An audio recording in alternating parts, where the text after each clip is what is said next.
dengan adanya STEM. STEM itu adalah Science, Teknologi, Engineering, Matematik, dan Science, Teknologi, Engineering, Matematik. Nah, STEM.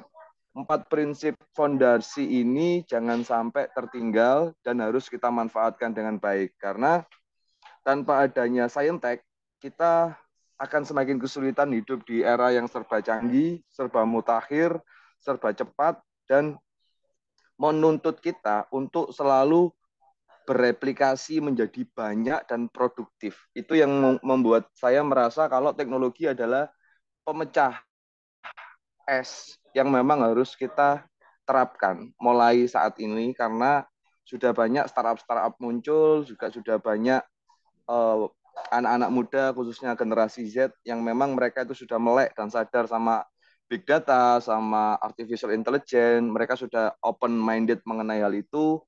Oleh karenanya kita sebagai generasi-generasi yang memang lebih dulu daripada mereka, alangkah indahnya jika dialektika antar generasi ini bisa kita pertahankan dan bisa kita, yang dikatakan Mbak Pumula tadi, saya di Jombang juga salah satu aktivis, saya juga penggerak di beberapa sektor seni, sastra maupun filsafat.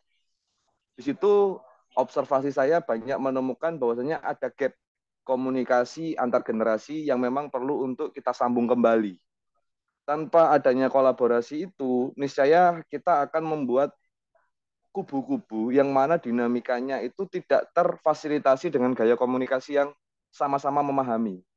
Oleh karenanya, dari sport science ini, besar harapan saya bisa memperjelas sesuatu yang memang sifatnya semu. Hampir tidak ada yang bisa menebak masa depan itu bagaimana. Besok akan terjadi apa.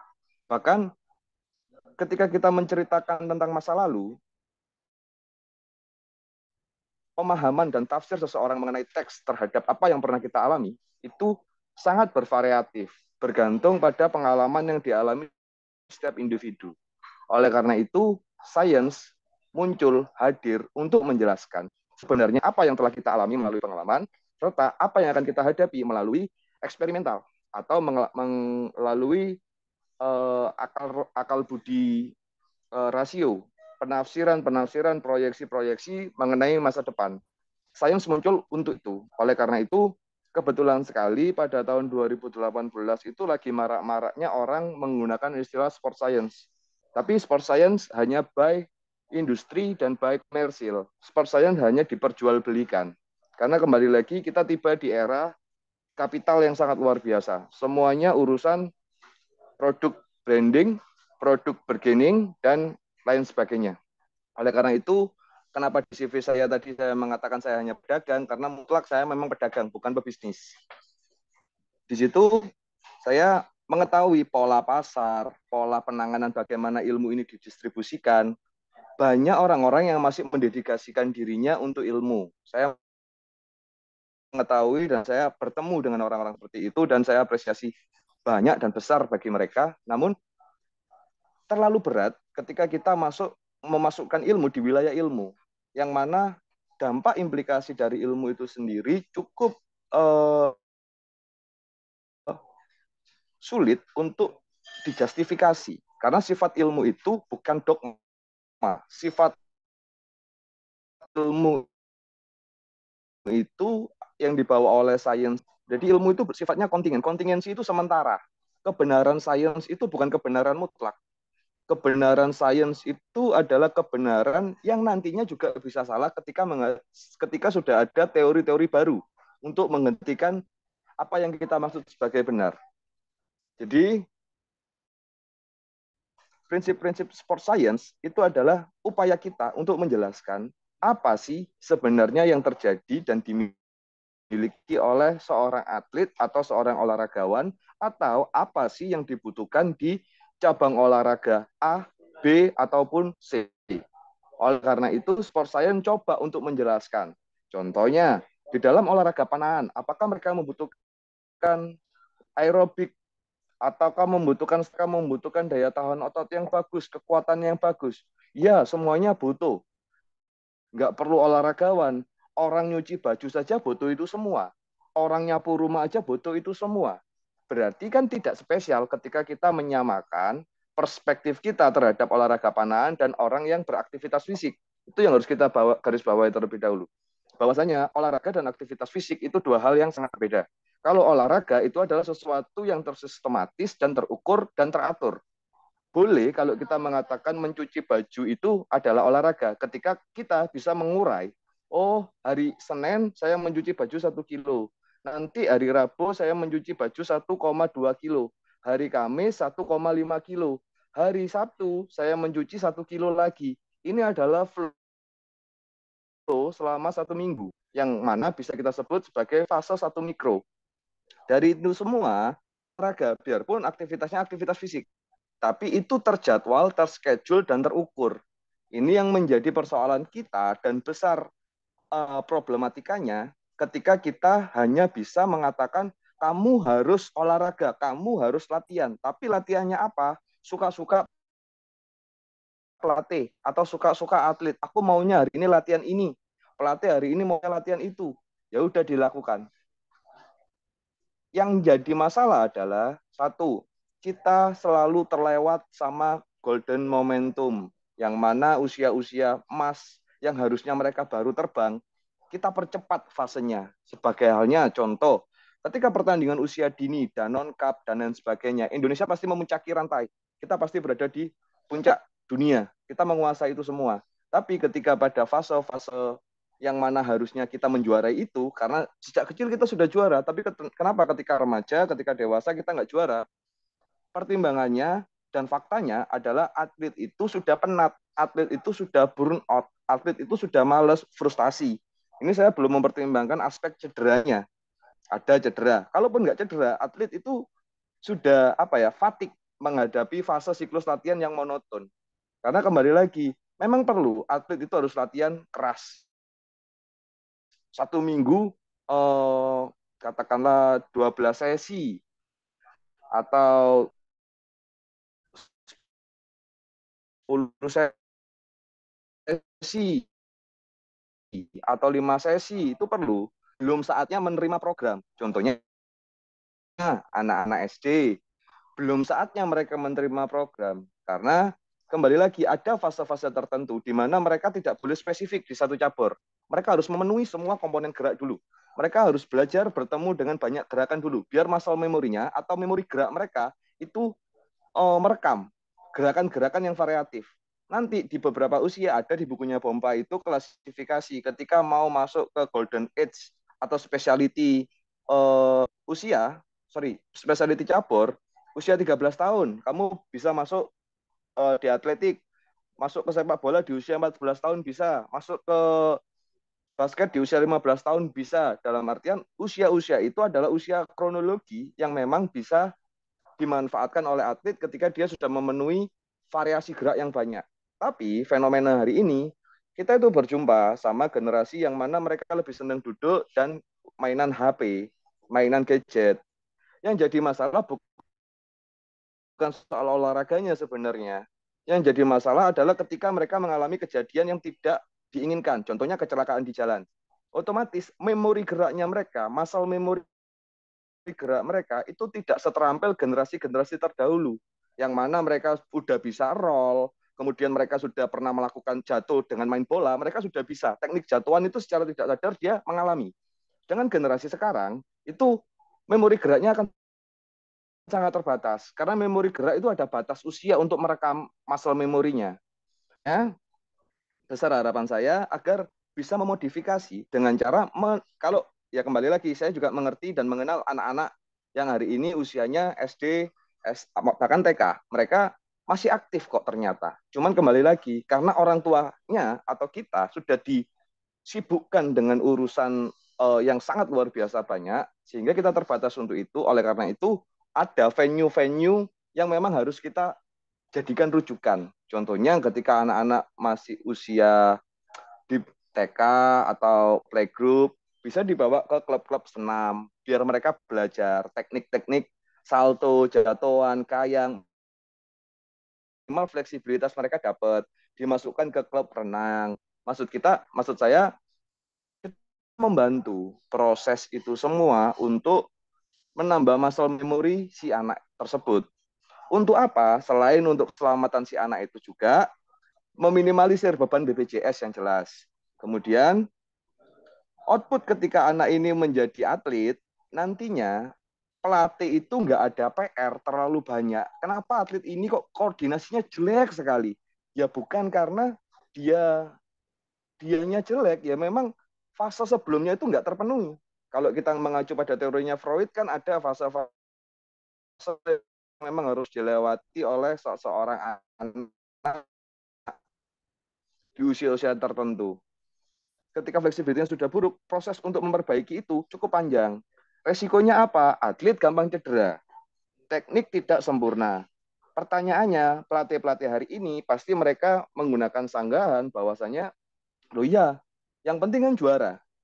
Ya bayangkan saja atlet dengan ketidaksempurnaan teknik bisa juara, itu aja bisa juara. Kesempurnaan tekniknya kurang karena fleksibilitasnya nggak ada, koordinasinya kurang.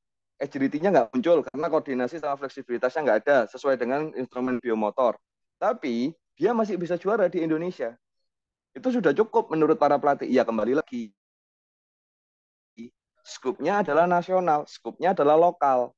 Coba ketika kita ngelirik Olimpiade, kalau kita melihat di PON 2023 mengatakan 2045 nanti Indonesia akan berada di peringkat 5 Olimpiade. Ya semoga saya mengaminkan hal itu.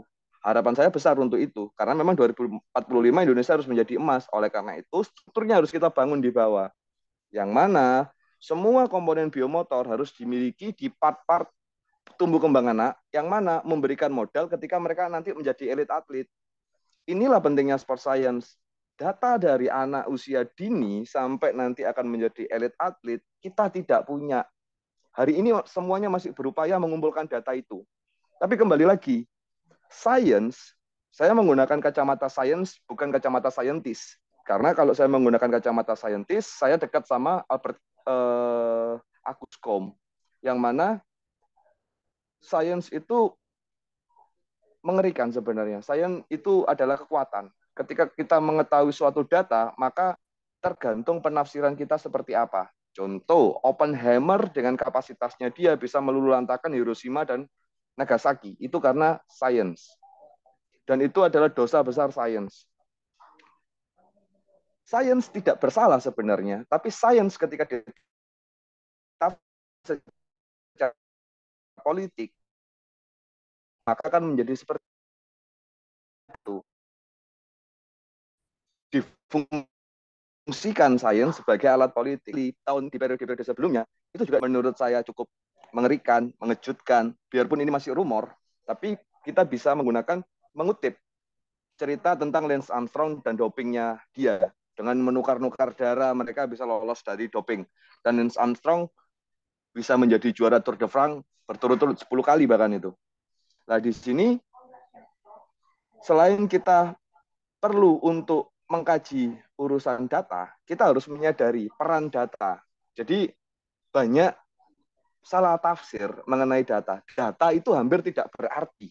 Data itu tidak berfungsi. Data itu tidak berarti. Data itu hanya sesuatu yang kita kumpulkan, yang kita terima, dan yang kita indrai. Itu kita sebut sebagai data. Jadi ketika kita menguji atlet, mengetes atlet, kemudian datanya mana? Ya udah itu cuma data. Yang jadi masalah, orang selalu merasa data itu penting. Ya, penting. Ketika data itu sudah diolah menjadi informasi.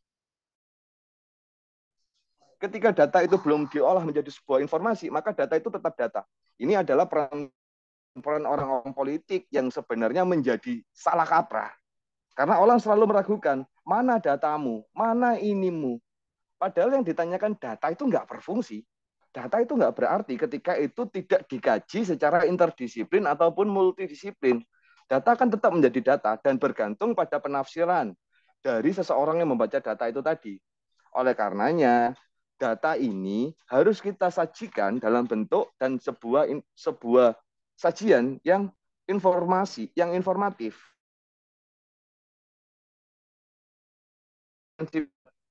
Ketika data diinformasikan, kemudian kita komunikasikan, maka terjadi deliberasi, terjadi diskusi yang mewakili atlet, mewakili pelatih,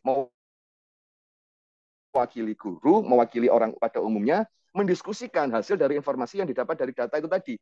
Ketika dari proses pengujian dan deliberasi ini tadi menemukan celah-celah dari data yang kita punya, otomatis data ini bisa kita anggap salah. Karena prinsip sains itu boleh salah, asal tetapi tidak boleh bohong. Sains boleh salah dan tidak boleh bohong. Dan prinsip sains yang utama adalah skeptis. Kita harus ragu. Oleh karena itu, ketika data sudah menjadi informasi, kita deliberasikan. Bukan kita untuk memenangkan apa yang kita temukan, tapi kita menguji. Aku ragu sama kebenaran apa yang menjadi informasi ini. Ayo diskusi. Ketemu celah, selesai, kita perbaiki lagi, kita uji lagi. Ketika dia bertahan, maka data, informasi, komunikasi, deliberasi akan menjadi suatu teori. Ini yang kita nanti. Indonesia sampai hari ini tidak punya teori urusan sport science. Kita nggak punya data yang banyak, kita tidak punya informasi yang komprehensif untuk mewakili yang kita sebut sebagai sport science. Sehingga saya tadi ngomong bahwasanya Indonesia hanya seputar branding dan marketing urusan sport science. Karena sampai hari ini memang kita masih belum tahu fungsi data. Ya ngaku aja kalau memang kita nggak tahu. Orang sekarang sampai hari ini saya melihat banyak instrumen tes dan pengukuran itu masih berpatokan sama buku-buku lama. Kembali lagi, jangan-jangan ini adalah skenario yang memang disajikan pada kita negara-negara berkembang agar tidak bisa memajukan olahraga. Karena beberapa hal saya temukan untuk melakukan tes dan pengukuran kita boleh kok menggunakan instrumen yang belum ada standarisasinya. Maksudnya norma-normanya. Karena untuk menciptakan suatu norma ini butuh pengujian yang sangat banyak. Sedangkan cabang olahraga hari ini berkembang dan kebutuhannya berbeda-beda. Oleh karena itu, dalam dasar argumen saya ini menggunakan dalil-dalil dari pompa, diperbolehkan kita melakukan hal itu. Asalkan kita bisa mengukur. Ini yang jadi masalah. Banyak orang-orang yang tidak bisa mengukur. Contohnya gerakan teknik, penilaiannya subjektif. Apakah itu boleh? Boleh. Tapi kalau subjektifnya jumlahnya 100 orang kan sudah bukan subjektif lagi, itu sudah subjektif. Jadi banyak orang yang maunya itu objektif. Pada faktanya kebenaran objektif itu hampir tidak akan pernah kita temukan secara saintifik. Tapi kebenaran subjektif yang terkoneksi dan terrelasi oleh subjektif yang lain, maka menjadi hubungan intersubjektif. Sehingga kalau kita bicara, ini adalah bentuk kesepakatan. Itu adalah kebenaran intersubjektif. Sains menghadirkan hal itu. Yang mana ketika dalam proses pengujian, ketika subjektivitas kolektif itu tadi berkumpul, maka kita bisa menegasi suatu teori atau suatu informasi untuk diuji kembali dan menghasilkan recall yang lebih baik dari dari konsep sebelumnya. Oleh karena itu, sport science menurut saya masih komprehensif dan memang harus kita gaungkan lebih besar lagi karena cukup banyak pelatih-pelatih ataupun atlet yang hari ini kita sudah campur aduk mengenai apa itu dedikasi dan apa itu prestasi dan apa itu komisi. Ini yang menjadi masalah. Karena saya sendiri resah urusan tiga hal ini. Saya sering menanyakan atau sering melihat fenomena bahwasanya kita melatih untuk mengejar suatu medali. Untuk apa? Untuk bonus. Nah, berarti orientasinya kan komisi. Ya, ketika ke komisi, pertanyaannya, apa yang kita lakukan kepada atlet untuk dia mencapai komisi itu tadi? Mayoritas kita itu diuntungkan dengan banyak pemberian Tuhan mengenai Indonesia. Salah satunya kita hanya punya 2 iklim, yang mana kita bisa berlatih sepanjang tahun. Kedua, budaya kita punya beberapa permainan tradisional yang sudah memenuhi komponen biomotor kondisi fisik. Ketiga, yang paling sederhana, urusan toilet. Toilet kita tidak punya WC duduk, kita pakainya WC jongkok. Itu sudah sangat membantu. Kenapa WC jongkok membantu? Kalau kita lihat orang-orang Europe dan orang-orang Amerika, hari ini sibuk mengatur fleksibilitas ankle. Ankle mereka tidak terlatih. Kenapa gerakan squat di gym itu seperti itu? Ya karena orang-orangnya ankle-nya nggak luas. Sehingga diakali dengan postur, bentuk kunci punggung, kemudian bentuk condongnya badan, itu diakali. Sedangkan di negara kita, kita dibiasakan dari kecil dan warisan nenek moyang kita ke dalam DNA kita kalau ankle kita itu sangat fleksibel. Itu terbukti ketika saya kemarin melakukan tes dan pengukuran ke atlet-atlet Riau. Atlet Riau memiliki ankle fleksibilitas yang sangat bagus. Nah, kenapa itu harus bagus? Karena ankle itu tumpuan utama dari semua tubuh. Sehingga hal yang paling rentan cedera adalah di ankle. Ankle ini kalau fleksibilitasnya tidak terlatih, tapi sudah terlalu kuat, ini yang jadi masalah, gampang patah. Karet dan kayu lebih mudah dipatahkan kayu karena dia tidak lentur, dia tidak fleksibel. Nah, kembali lagi, ketika sudah lentur, maka bagaimana caranya melatih? Ya dilatih mobilitasnya, range geraknya dilatih. Nggak hanya depan belakang saja, tapi kita tarik samping-sampingnya juga, rotasi pelurunya dia, potensi dia nanti ketika jatuh atau tidak sengaja tersenggol itu akan mempertahankan keseimbangan seperti apa kakinya. Itu harus kita biasakan agar masuk ke memori gerak si atlet, agar otot-otot itu terangsang dan terstimulus untuk menjaga stabilitas tubuh. Nah, oleh karena itu, dari banyak keuntungan itu, makanya Indonesia masih bisa juara Olimpiade. Tapi yang juara satu atlet, yang dikorbankan hampir 100 atlet. Ya kembali lagi, cinta terhadap dedikasi itu adalah cinta terhadap negara. Kita harus ngerti kalau kenapa Perang Dunia II berakhir.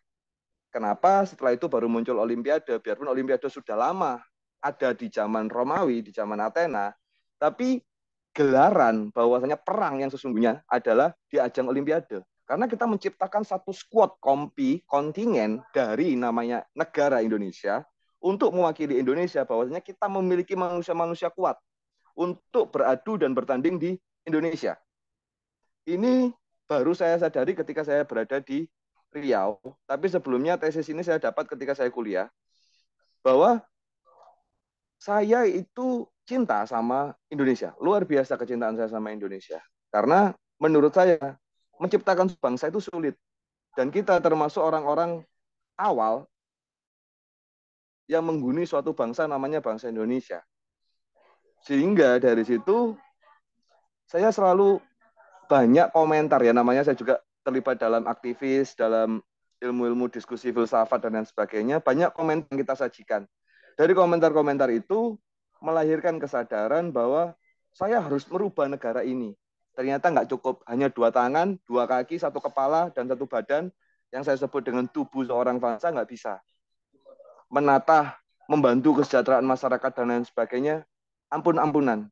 Oleh karena itu, saya kemarin memutuskan untuk masuk lagi ke dalam dunia olahraga agar menciptakan atlet yang tembus di Olimpiade 2045 targetnya, agar mereka bisa melindungi masyarakat lain yang memang tampaknya belum sejahtera. Karena Olimpiade itu adalah ajang global untuk memverifikasi dan memfiltrasi negara-negara mana yang tidak berkembang, negara-negara mana yang sangat konsumtif, itu dapat dilihat dari indeks dan kebugaran masyarakat yang ada di sana. Seberapa banyak orang sakit, oke kita jualan obat di negara itu. Seberapa banyak orang FOMO di sana, oke kita jualan sepatu running di negara itu. Selesai, kita dijajah. Karena apa? Peringkat kita di Olimpiade cukup dramatis sebenarnya, cukup pesimis. Biarpun kemarin kita sudah bawa 2 perak sama 3 perunggu, 1 emas kalau nggak salah. Di situ ketika kita bisa menyajikan 10 emas di Olimpiade, maka asumsi orang-orang negara Indonesia sudah sangat maju. Sama halnya ketika kita melihat Jepang, dengan kemajuan teknologinya, Jepang bisa mengirim atlet atletik untuk masuk ke dalam ajang Olimpiade. Cina dengan angkat besinya, tenis mejanya, mereka mendominasi, kita menganggap mereka sangat luar biasa. Padahal ketika kita di Cina, nggak semuanya seperti itu. Tapi framing seperti itu berguna di dunia global. Oleh karenanya, besar harapan saya dengan sport science, kita bisa memproyeksikan arah si anak ini akan kemana. Karena kita sudah punya data atlet-atlet nasional hari ini yang mereka berhasil struggling of the fittest, sampai menjuarai, sampai bertahan dengan profesi atlet, sampai detik ini kita ambil datanya untuk sebagai patokan dari bawahnya gimana. Apakah ini langsung berhasil? Tentu tidak. Tentu tidak. Tapi ketika kita mengharapkan keberhasilan, maka tidak akan ada yang berani mencoba. Saya mengharapkan mencoba itu lebih penting. Karena ketika kita memulai, setidaknya kita pernah memulai daripada orang yang hanya pesimis dan menunggu takdir. Mungkin itu Mbak Pamula yang bisa saya sampaikan, diskusi atau tanggapannya. Terima kasih teman-teman sudah memberikan ruang. Oke, terima kasih Mas Fansa panjang lebar ya. Ini tanpa slide ya. Tadi kupikir akan menampilkan PPT, ternyata tanpa slide aja udah panjang, apalagi pakai slide gitu ya, teman-teman ya, Bapak Ibu sekalian. Baik, Mas Fansa, ini mungkin kita buka diskusi ya. Tapi tadi Mas Fansa sampaikan sedikit saya ulas bahwa sebuah data itu ya hanya sebuah data gitu ya Mas Fansa. Ya hanya akan menjadi sebuah data kalau dia tidak diolah dan menghasilkan apa sih yang akan kita lakukan dari sebuah data tersebut gitu ya.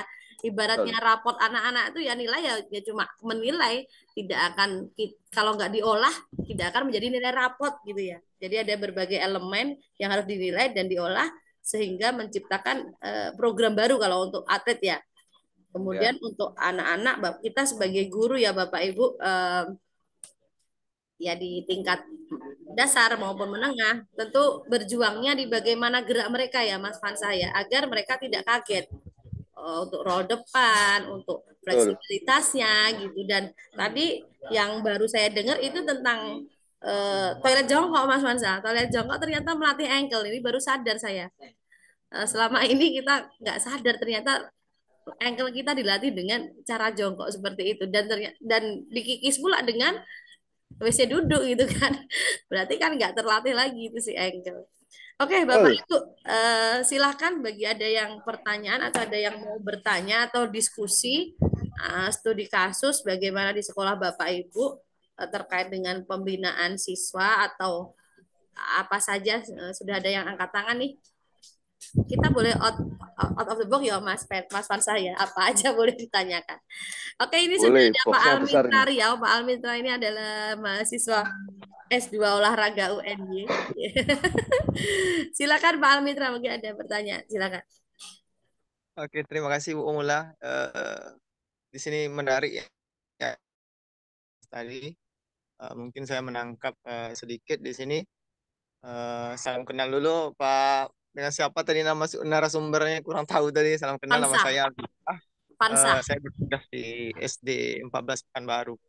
Jadi yang saya tangkap tadi di sini sedikit tentang memori gerak, ya.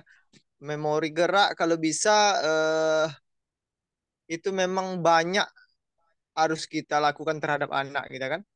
Mungkin secara spesifik nanti memori gerak ini kita kan di sekolah dasar pada umumnya kan kita dilatih semua nih memori gerak untuk anak-anak di sekolah dasar. Hmm. Tapi di sisi lainnya kalau berbicara untuk atlet itu apakah seluruh memori gerak kita ajarkan yang kita tanamkan di sekolah dasar itu eh, atau bagaimana? Dan di usia berapa sebaiknya memori gerak ini yang paling efektif untuk kita bisa kembangkan? Eh, dan memori gerak ini tercipta sampai usia berapa itu nantinya paling bagus kita terapkan? Mungkin itu Bu Pamula, mohon Oke, penjelasan apa? terima kasih Pak Almitra. Iya, benar sekali ya Pak Almitra ya. SD ini lokomotor, non lokomotor, manipulatif ya. Tapi maksimalnya itu di usia berapa gitu. Bisa dilatih dan sebaiknya di usia berapa. Silakan Mas Fansa. Oke, terima kasih. Iya, untuk memori gerak, kembali lagi. Kita bisa mengacu pada konsep LTID-nya Bali atau beberapa konsep teori Golden Age-nya Pompa. Jadi, memori gerak itu sepengetahuan saya dan seingat saya ketika saya masih belajar di UNESA dulu, ada batas memori gerak di mana itu sedikit tidak optimal atau mengalami penurunan performa untuk tubuh kita merekam dan mempelajari gerakan-gerakan baru itu di usia 13 tahun. Di usia 13 tahun kita mengalami pelambatan. Namun bukan bukan berarti menjadi tidak mungkin ketika kita baru belajar di tahap itu. Karena kita sudah saving memori gerak di fase sebelumnya. Fase sebelumnya itu fase mana? 13 ke bawah.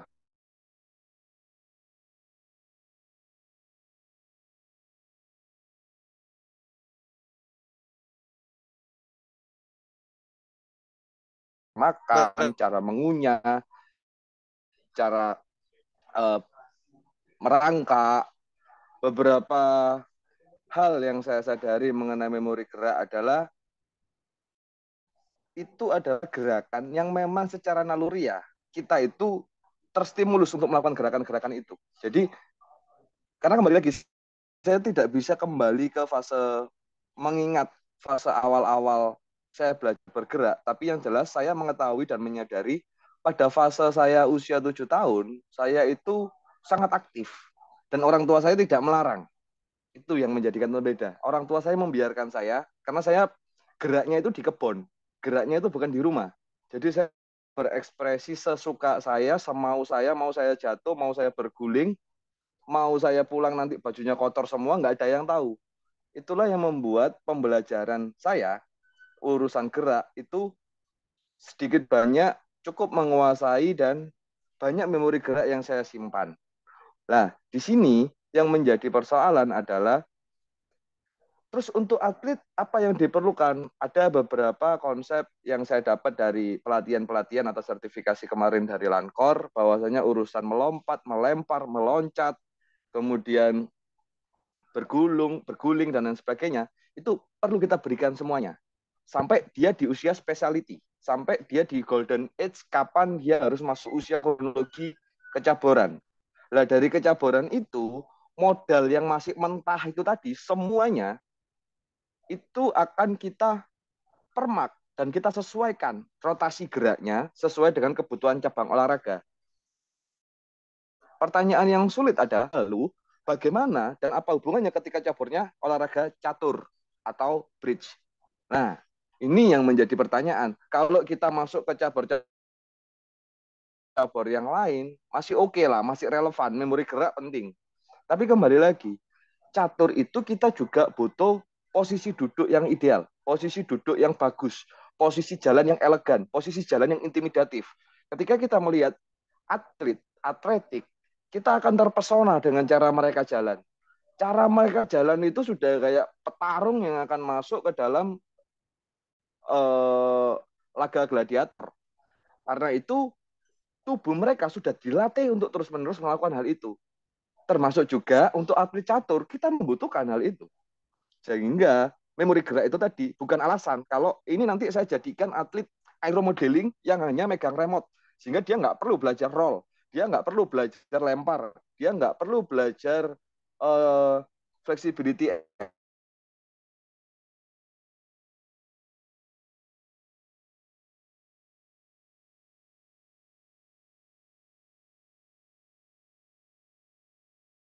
istilahnya apa ya. Cuman kembali lagi saya beberapa penggunaan kalimat menggunakan istilah-istilah yang lebih ringkas. Flexibility ankle ini tidak kuat, ini tidak stabil, ini tidak terlatih dan tidak pernah kita uji cobakan dan kita ajarkan ketika mereka masih pada fase usia-usia dasar, sekolah dasar ataupun TK ataupun playgroup. Di kehidupan mereka ini yang menjadi masalah. Karena tidak sederhana, banyak orang yang tiba-tiba tersandung. Ketika ankle-nya memiliki fleksibilitas yang bagus, ya otomatis dia akan punya respon untuk mengatasi fenomena gulungan atau kakinya harus bagaimana, itu sudah bisa otomatisnya. Oleh karena itu, memori gerak ini tidak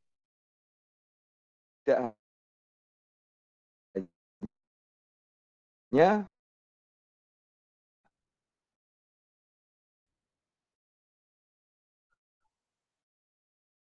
spesifik pada olahraga, karena baik. Jadi atlet itu bukan suatu benda, alat, orang, objek yang memang kita forsir habis-habisan untuk hanya menjadi sebuah atlet. Ini yang harus kita, orientasi kita harus kita geser.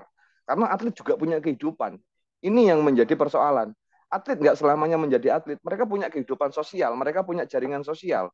Mereka juga punya relasi dan keluarga. Oleh karena itu, jangan sampai atlet itu kita batasi. Bahwasanya fokus ke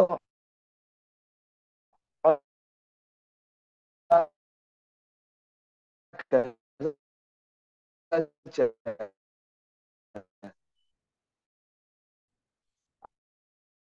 Akhirnya beberapa pojok kala itu dia tuh sering tersandung dan dia cerita ke dosen, dia nanya, coba tanyakan ke ibumu, dosennya tanya begitu, coba tanyakan ke ibumu, kamu dulu fase merangkak berapa lama?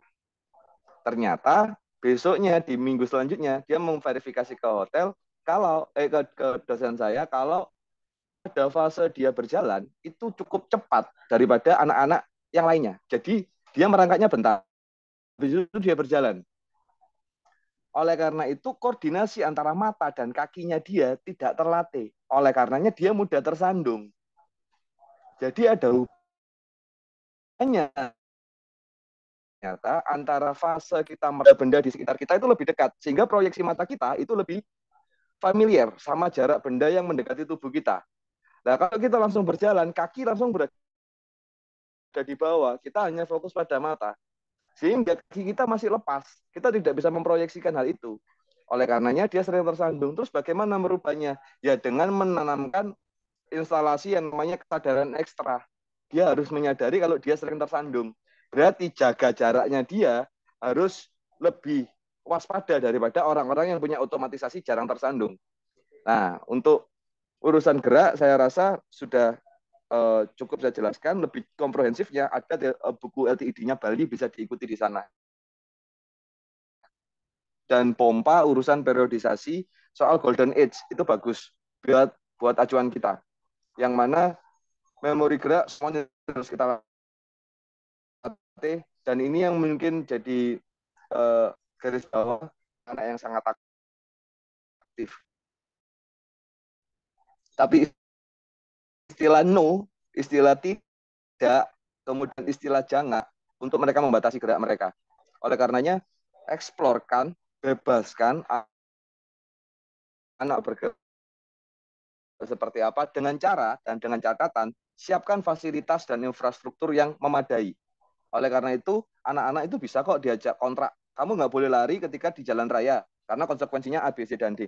Sehingga mereka tidak akan melakukan gerakan-gerakan di mana tidak semestinya gerakan itu dilakukan. Saya masih meyakini urusan itu karena beberapa kali saya mencoba mempraktekkan di beberapa anak-anak yang masih balita. Mungkin itu Kak, Mbak Pamula. Terima kasih. Oke, Mas Fansa, terima kasih. Tadi itu saya juga pernah dengar Mas Fansa, kalau bayi yang nggak merangkak dulu itu keseimbangannya nggak bagus ya. Nah, terus kan memang ada fakta yang bayi itu nggak merangkak ya.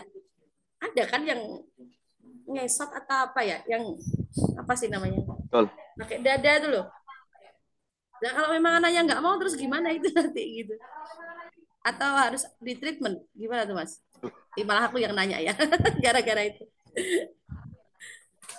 Oke, oke. Nah, untuk itu sebenarnya harus koordinasi dan konsultasi sama dokter tumbuh kembang. Ada kok tabelnya. Nah, untuk yang Mbak Paula sampaikan kayak tiarap gitu kan, dia berjalan pakai dada kan. Sebenarnya itu juga bagus. Karena itu mungkin tahapan sebelum dia merangkak. Kan kayak apa merangkak tiarap dulu, habis itu merangkak, setelah merangkak baru berjalan. Banyak yang bypass dari merangkaknya ini nggak dilewati, dia langsung ke perjalanan. Nah, itu yang menjadi masalah malahan. Yang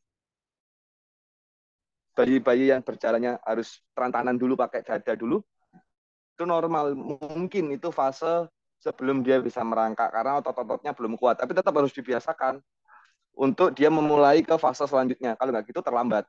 Mungkin itu. Tapi dokter tumbuh kembang lebih jago urusan itu.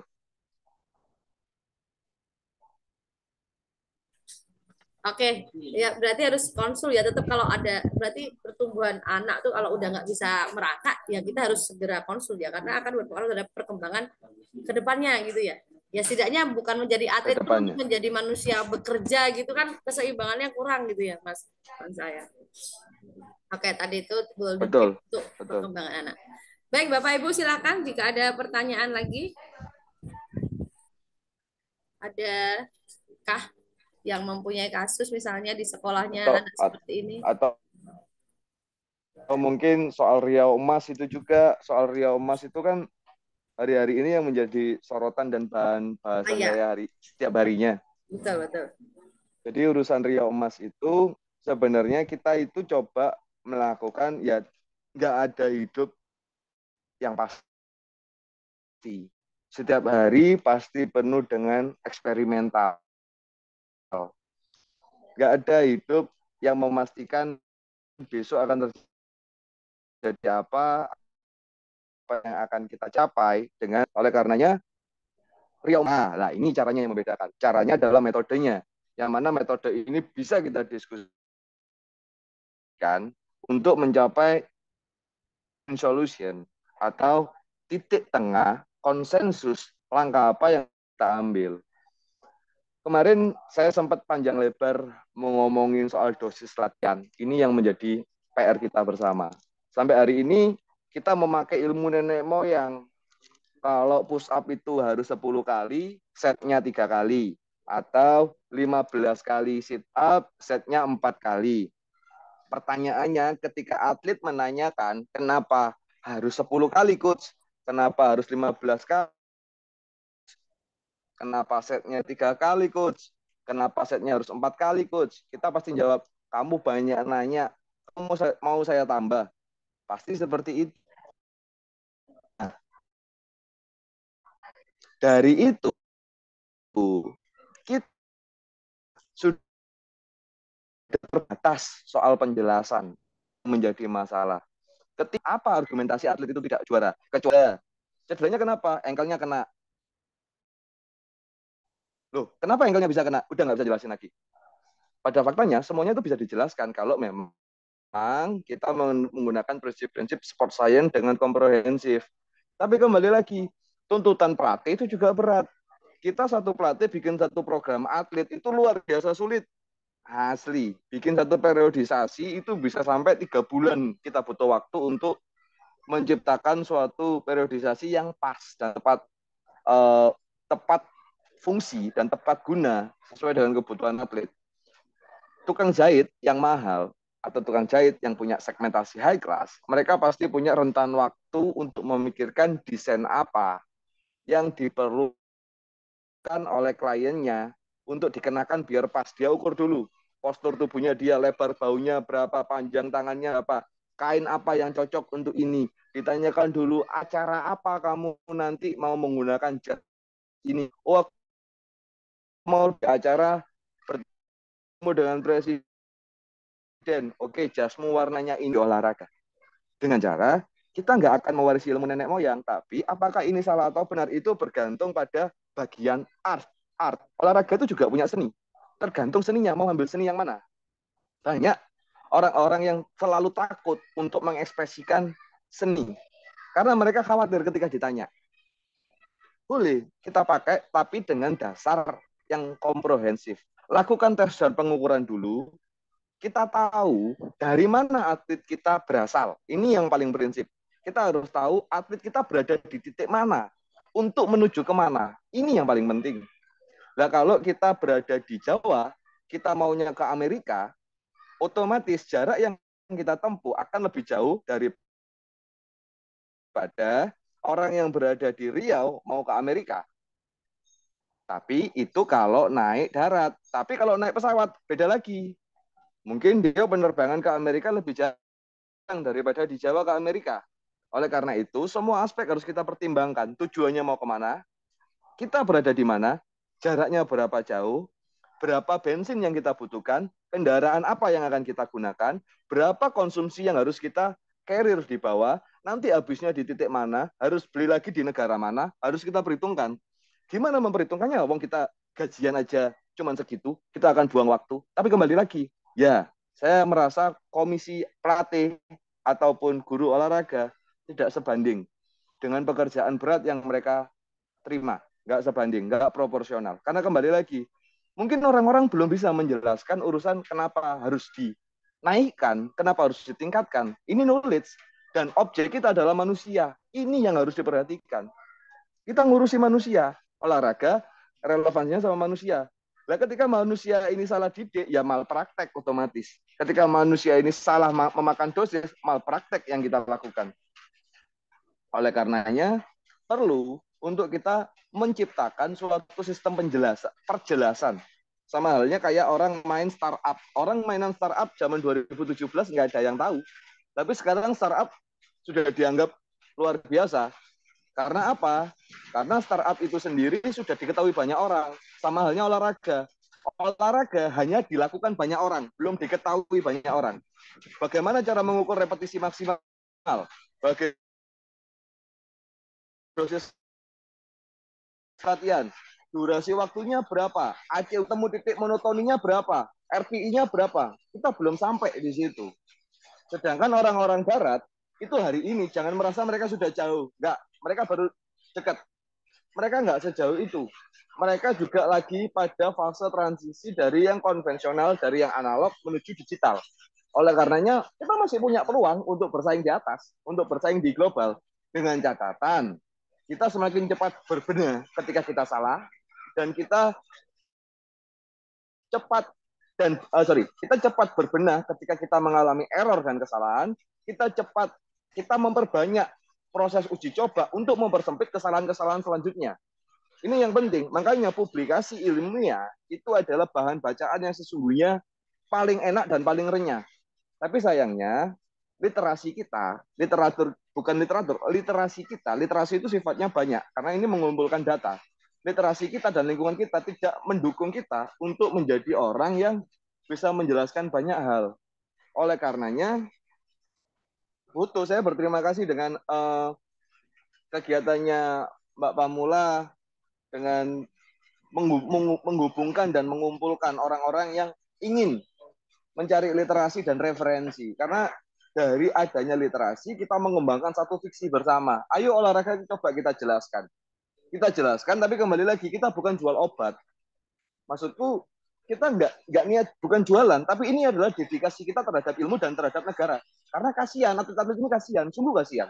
Mereka hanya dilatih by experience. Experience apakah bukan ilmu? Experience ilmu. Secara empiris, ya itu ilmu. Tapi kita harus menguji ilmu ini relevan tidak dengan zaman, dengan teknologi, mana yang perlu kita inovasi, mana yang perlu kita kembangkan, dan mana yang perlu kita eliminasi. Kita harus cari. Nggak semuanya pengalaman itu benar, dan nggak semuanya ilmu itu bisa kita percaya. Semuanya harus kita uji. Skeptisisme yang utama dalam sport science. Dan itu yang kita terapkan. Oleh karenanya, terima kasih forum ini Mbak Pamula. Top. Mungkin udah. Oke, kata-kata terakhir tadi apa? Nggak semua ilmu benar dan nggak semua pengalaman itu teruji, gimana tadi? Iya, sepakat ya, karena mau nggak mau kita adalah manusia yang bergerak dinamis ya, apalagi Betul. soal ilmu, teknologi. Nah, mungkin dulu kita Bapak Ibu pemanasan ya di lapangan, keliling lapangan, bosan sekali anak. Sekarang sudah mulai, ayo pemanasannya melalui permainan gitu kan. Itu juga dinamis gitu ya, Mas Fansa ya. Betul. Nah, untuk Betul. Ria Emas tadi berarti yang Manfarsa sampaikan intinya adalah kita sebagai pelatih ya, Mas Mansa sebagai pelatih di sini untuk Ria Emas itu harapannya melalui sport science yang terukur gitu ya, Mas Mansa ya. Kecaburan itu memang benar-benar individu sesuai dengan kebutuhannya, dosisnya gitu ya. Satu cabur, yang kedua per individunya itu harus berbeda. Oke, cabornya itu latihannya tentu berbeda, tidak bisa digeneralisir. Ya, sama kemarin ketika atlet barongsai itu yang nepok-nepok itu juga nggak butuh ketahanan daya tubuh yang bagus gitu kan. Ternyata mereka punya posisi tertentu gitu ya, yang luar biasa mungkin atlet-atlet bela diri gitu ya. Oke, Bapak Ibu, silahkan jika masih ada pertanyaan lagi. Masih ada waktu sekitar 5 menit. Silakan. Mungkin ini akan berlaku juga kepada guru ya Mas Fansa ya. Kalau ini kan Bapak Ibu guru nih Mas Fansa. Jadi kita lah yang mencetak insya Allah tahu nih atletnya. Ini insya Allah jadi atlet nih gitu. Gimana tuh Mas? Maksudnya untuk melihatnya lah. Kan kita juga guru tuh punya keterbatasan waktu. Betul. Melalui apa coba? Jadi gini,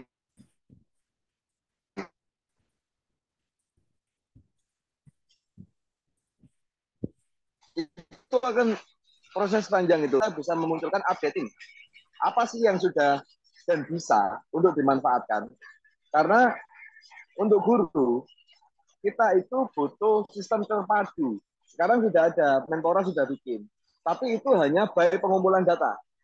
Jadi, harapan saya, sistem itu jangan dihegemoni atau dikuasai oleh beberapa orang. Tapi memang sistem itu harus dijurnalisasi atau kita buat kayak ini, kayak Tempo. Jadi ada praktisi-praktisi olahraga yang menulis seperti ini, tapi urusan olahraga semua. Tujuannya apa? Menjadi pakem kita mengenai gosip olahraga. Otomatis kita tahu kalau ada anak tinggi 2 meter di Riau, otomatis pusat nasional akan melirik dan memperhatikan hal ini. Kita sebagai guru hanya merawat bagaimana cara atlet ini memiliki komponen biomotor yang lengkap. Nah, merawat itu juga menjaga. Nah, kembali lagi sekarang pemerintah sudah baik mengenai urusan komisi dan kompensasi. Jadi sepengetahuan saya, Zohri itu dicari pelatih awalnya guru olahraganya, dapat bonus dari situ. Dan kalau urusan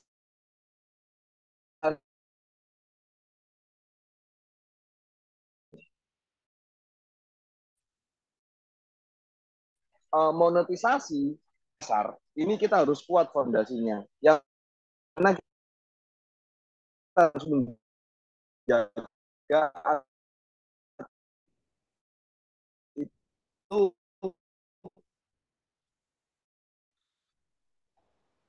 calon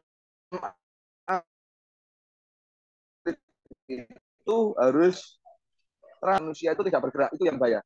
Karena gen kita diciptakan untuk terus bergerak, oleh karenanya menjaga mereka tetap bergerak dan senang biasa bergerak, itu adalah garis bawah yang paling besar yang harus kita garis bawahi di sektor awal, di dasar. Mungkin itu Mbak Maula. Oke, manusia harus bergerak ya, karena ilmu bergerak maka kita harus bergerak menyesuaikan diri ilmu yang berkembang dengan teknologi. Dan jangan kaget dengan perubahan ya manfaat saya, karena baru-baru ini Bapak Ibu tes fisik yang dari PON, yang untuk PON Aceh itu berbeda ya Mas Fan saya, sesuai dengan cabur dan sesuai dengan individunya gitu.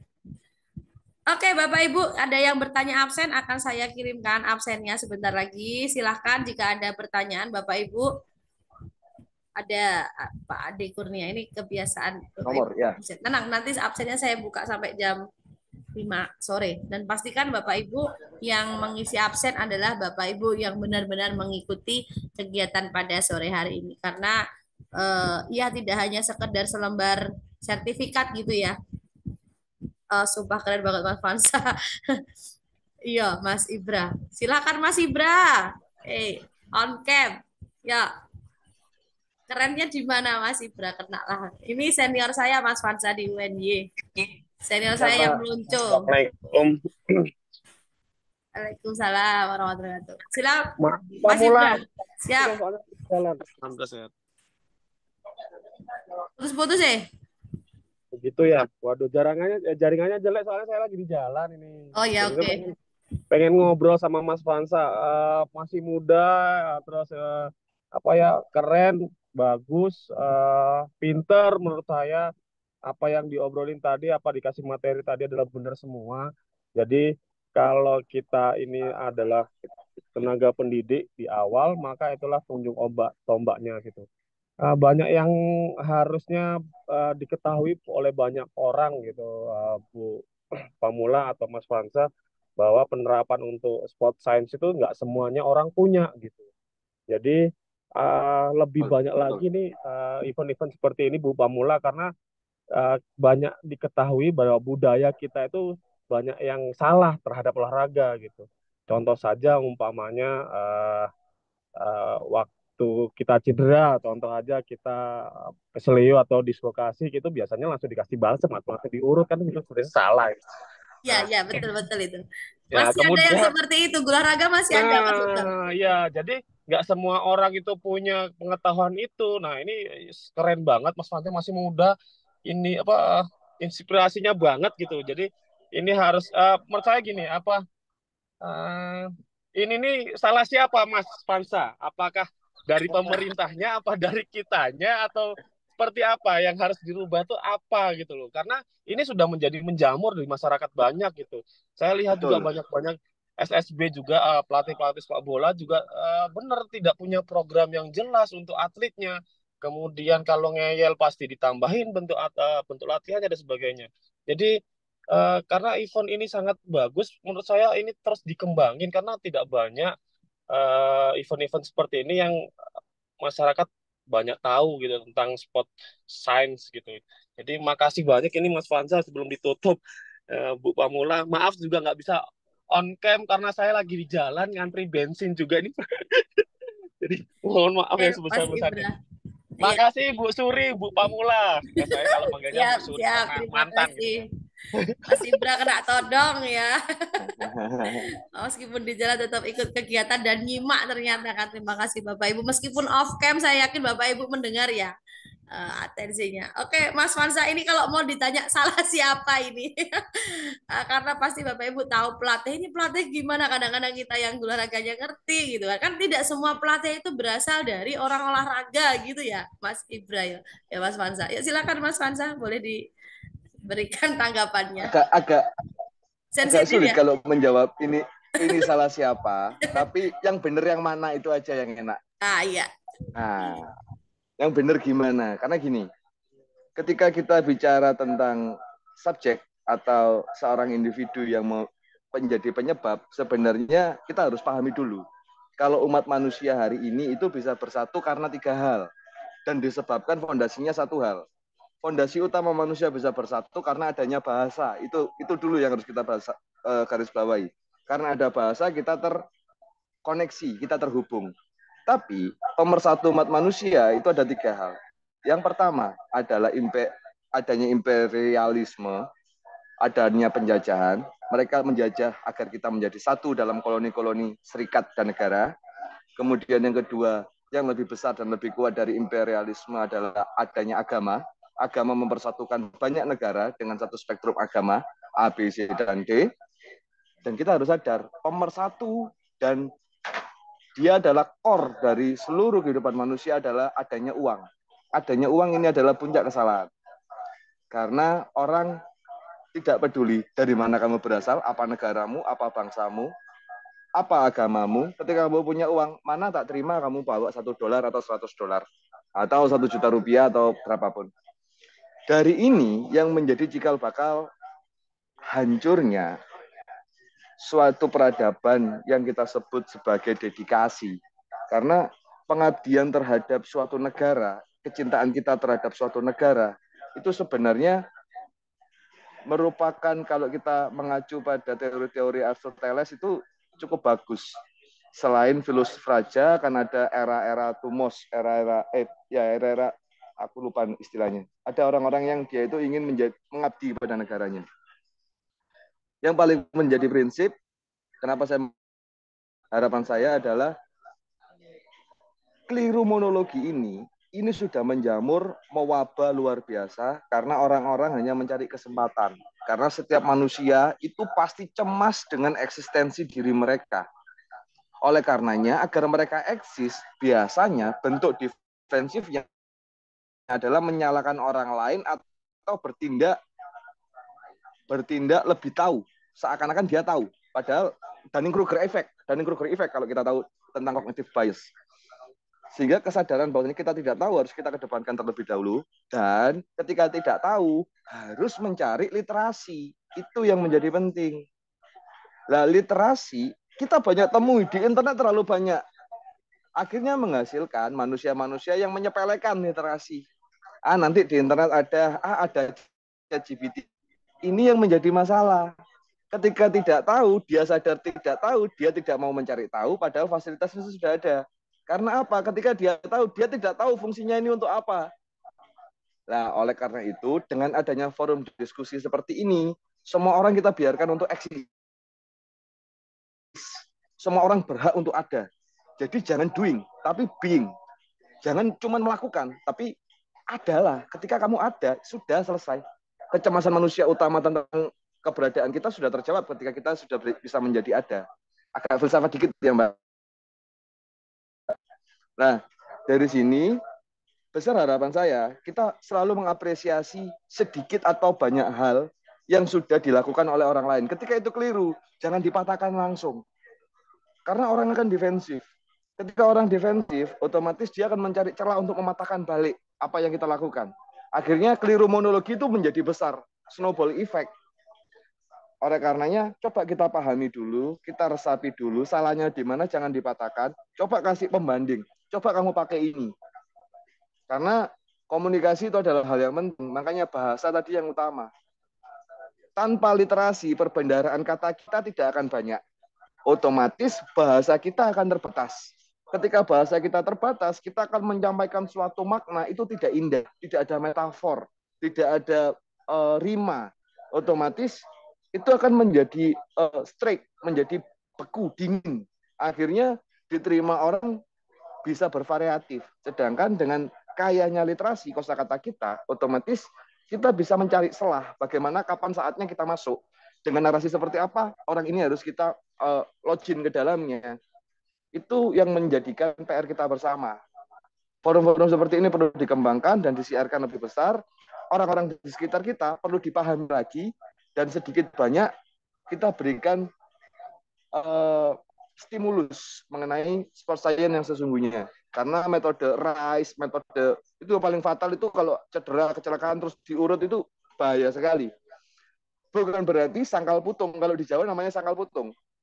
Kalau sangkal putung itu salah. Enggak. Saya enggak menyalahkan sangkal putung.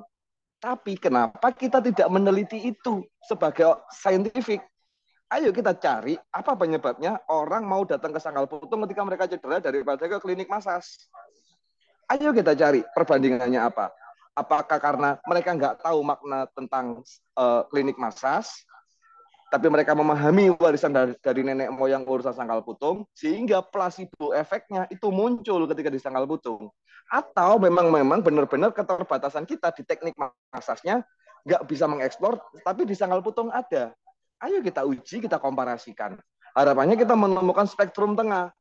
Oh, ini benar ketika dimaknai seperti ini. Tapi kalau sudah sangkal putung nanti beli minyak ini, minyak itu, minyak ini, minyak itu, ya kembali lagi. Itu berarti mahal sekali efek placebo, efek si orang yang cedera ini. Untuk memanipulasi kesadaran dia butuh banyak hal, dupa dan lain sebagainya. Mungkin itu. Jadi ayo kita aware sama lingkungan, urusan olahraga, urusan data, kita coba himpun.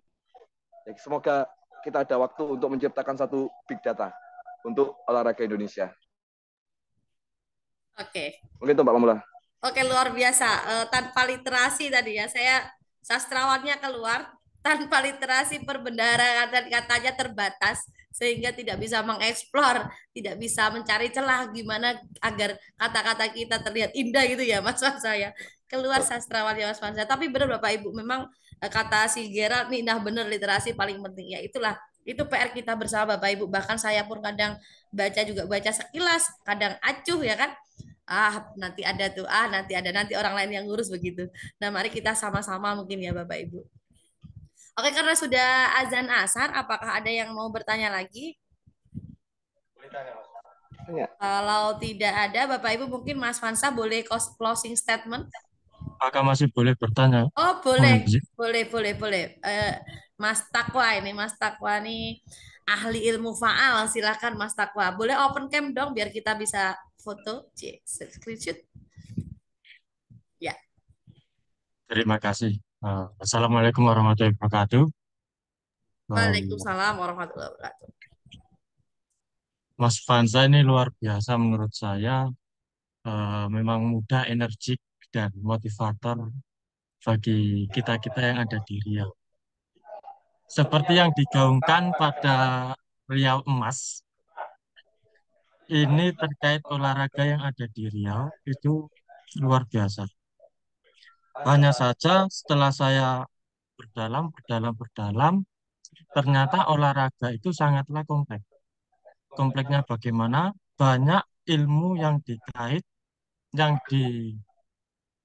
diterapkan sehingga banyak gabungan ilmu, komparasi ilmu itu perlu diperbarui. Lah, novelty-nya di Riau ini, Mas, banyak kearifan lokal, contohnya permainan tradisional ataupun bahkan di pendidikannya sendiri itu banyak permainan tradisional dikembangkan.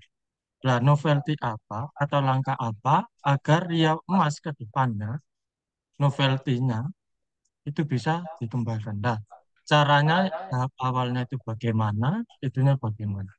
Sekian, terima kasih. Oke, berat pertanyaannya Pak Itak. Wah, kita menutup diskusi dengan pertanyaan berat ini. Silakan Mas Fansa langsung dijawab ya.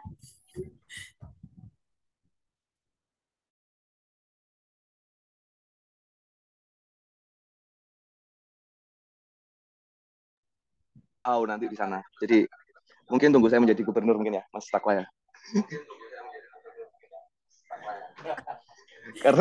karena kembali lagi, ilmu atau suatu perubahan mengenai ilmu olahraga tradisional itu hari ini kita masih pada tahap dan fase awal untuk melakukan pendataan, melakukan pembiasaan, melakukan penelitian mendalam mengenai olahraga-olahraga tradisional tersebut, yang mana ini bisa kita kemas dalam bentuk digital, dalam bentuk pertandingan, perlombaan seperti apa. Itu perlu nggak hanya satu orang akademisi atau satu disiplin ilmu.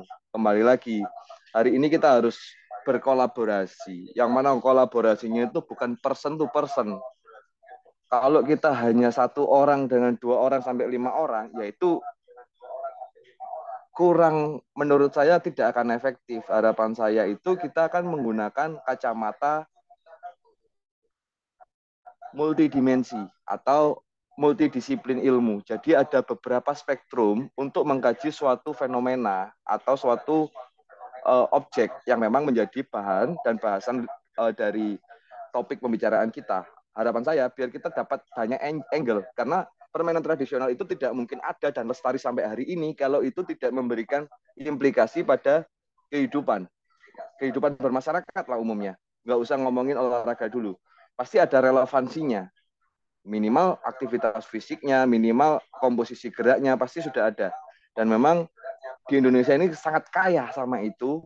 Jadi nggak cuma spoiler atau masang tagline Indonesia memiliki 1000 bangsa, memiliki 1000 bahasa dan lain sebagainya.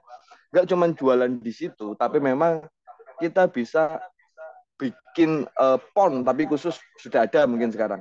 PON atau pertukaran pelajar dengan olahraga tradisional untuk mengajarkan olahraga tradisional di sini di daerah yang lain. Dan kita mencari maknanya, udah ada ya itu ya. Kita mencari maknanya mengenai apa sih efek olahraga tradisional ini terhadap psikologi, psikomotor, kemudian ekonomi daerah sekitar, geografi daerah sekitar, kenapa bisa muncul ini, antropologinya kita tarik.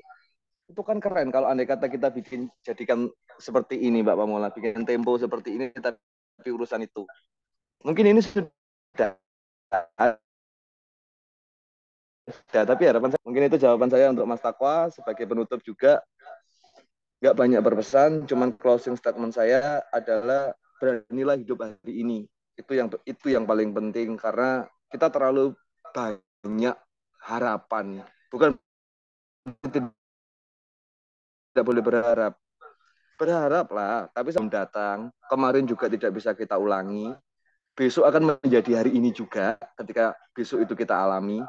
Oleh karenanya, optimalkan waktumu, meski kita terbatas 24 jam. Optimalkan apapun yang kamu inginkan, segera kamu lakukan. Apa yang kamu inginkan, pastikan itu yang kamu butuhkan. Jangan sampai apa yang kamu inginkan itu by konstruksi dari algoritma digitalis, algoritma orang-orang yang sebenarnya itu bukan kamu. Besar harapan saya kita menyadari eksistensi diri kita dan selalu mempertahankan eksistensi diri. Jangan cuman doing.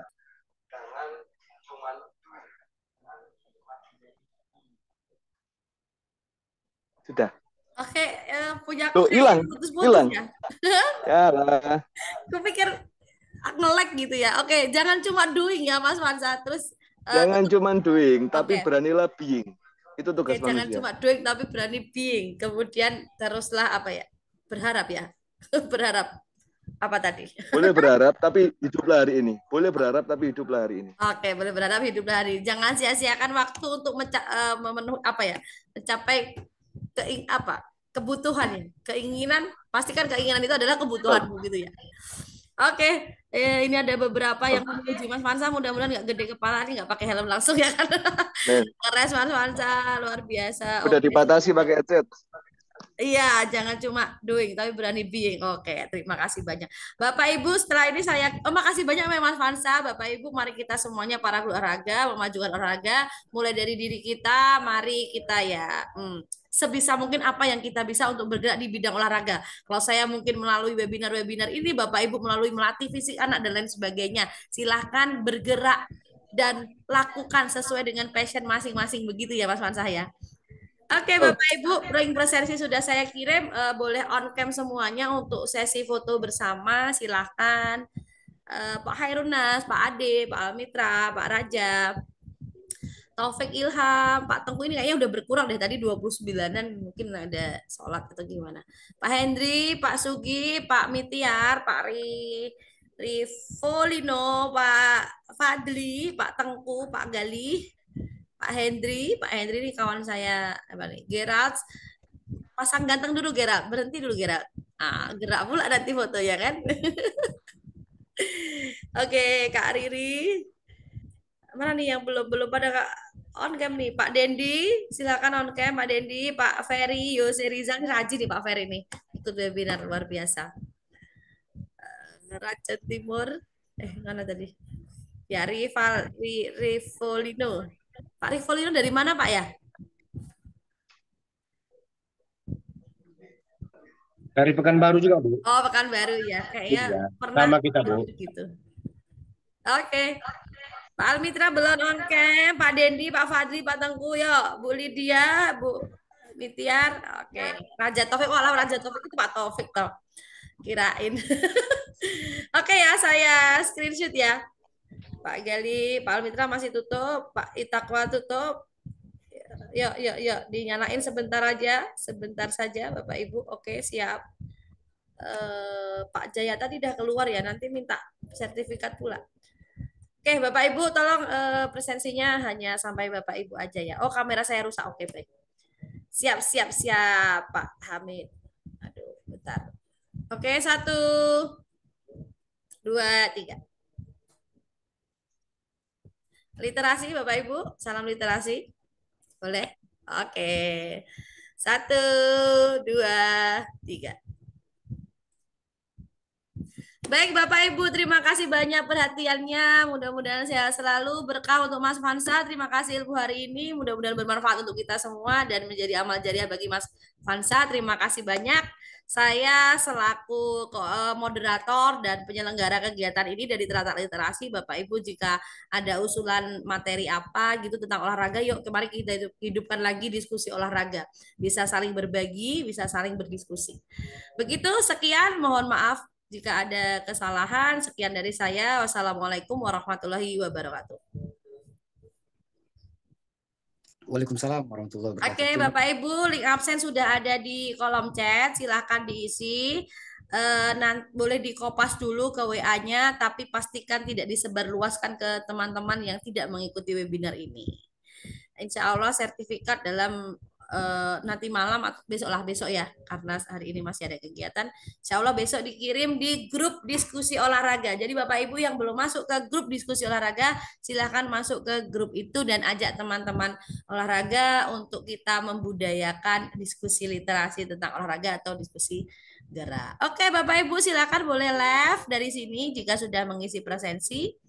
Mana tahu ada yang kegiatan. Gerald, usullah Gerald bikin apa gitu kegiatannya. Enggak ya, dada dia. Oke, terima kasih banyak Bapak Ibu.